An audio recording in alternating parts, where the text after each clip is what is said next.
જય શ્રી કૃષ્ણ સત્સંગ રસિકો, આપણી ચેનલ સત્સંગની મોજમાં આપ સૌનું હાર્દિક સ્વાગત છે. આત્મીય સત્સંગ રસિકો, શ્રી હરિરાયજી મહાપ્રભુકૃત શિક્ષાપત્રમાં પ્રથમ શિક્ષાપત્રના 1 થી 6 શ્લોક અને તે પર શ્રી ગોપેશ્વરજીએ કરેલી ટીકા એ આપણે અગાઉના વિડીયોમાં શ્રવણ કર્યા, જેની લિંક આઈ બટનમાં આપી છે, આપ જોઈ લેશો.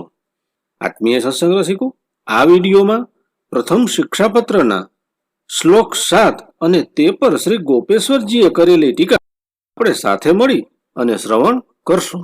આશા રાખું આપને વિડીયો જરૂર પસંદ આવશે, તો વિડીયોને લાઈક કરી અને શેર અવશ્ય કરશો.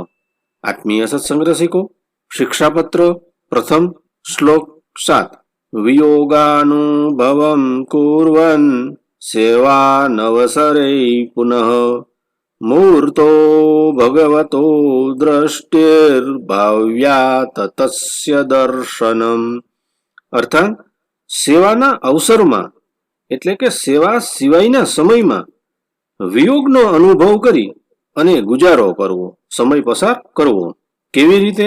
તો કે જેમ વ્રજભક્ત વેણુગીત યુગલ ગીતથી વિપ્રયોગ અને વિરહનો અનુભવ કરતા તે રીતે વિયોગ કરવો, તેવો અનુભવ કરવો.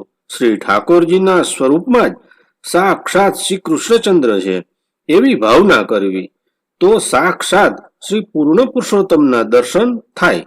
જ્યાં સુધી સાનુભવ ન થાય ત્યાં સુધી જેમ સાક્ષાત ભગવાન શ્રી કૃષ્ણની સમીપમાં ભાવ અને મર્યાદા રાખીએ તેમ ભગવત સ્વરૂપની સમીપમાં ભાવ અને મર્યાદા રાખવા.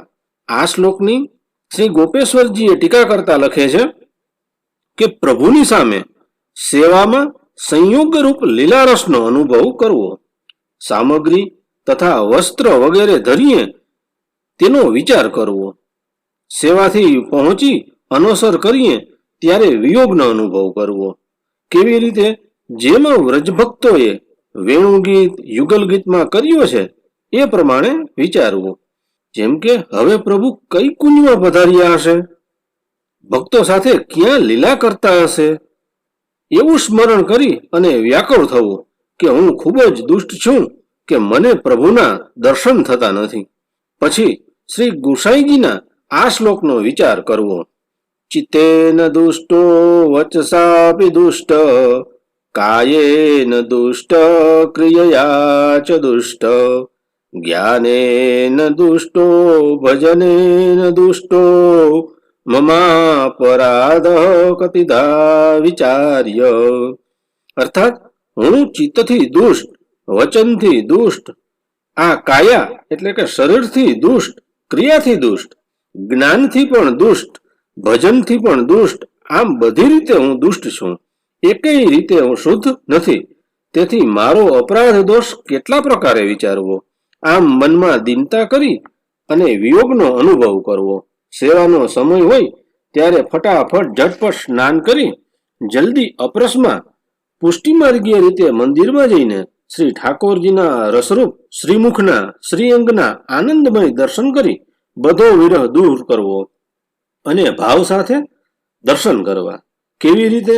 તો જેમ વ્રજભક્તો શ્રી નંદરાયજીને ઘેર આવી અને શ્રી ઠાકોરજીના દર્શન કરે છે એ ભાવનું સ્મરણ કરવું, તો વ્રજભક્તોની કૃપાથી એને પણ ભાવદાન થાય, એને કહેતા દર્શન કરનારને પણ ભાવદાન થાય. આત્મીય સત્સંગ રસિકો, વિડીયો આપને જરૂર પસંદ આવ્યો હશે તો વિડીયોને લાઈક કરશો, શેર કરશો, કોમેન્ટ કરશો. ચેનલ પર નવા હો કે ચેનલને સબસ્ક્રાઇબ ના કરી હોય તો ચેનલને સબસ્ક્રાઇબ કરશો.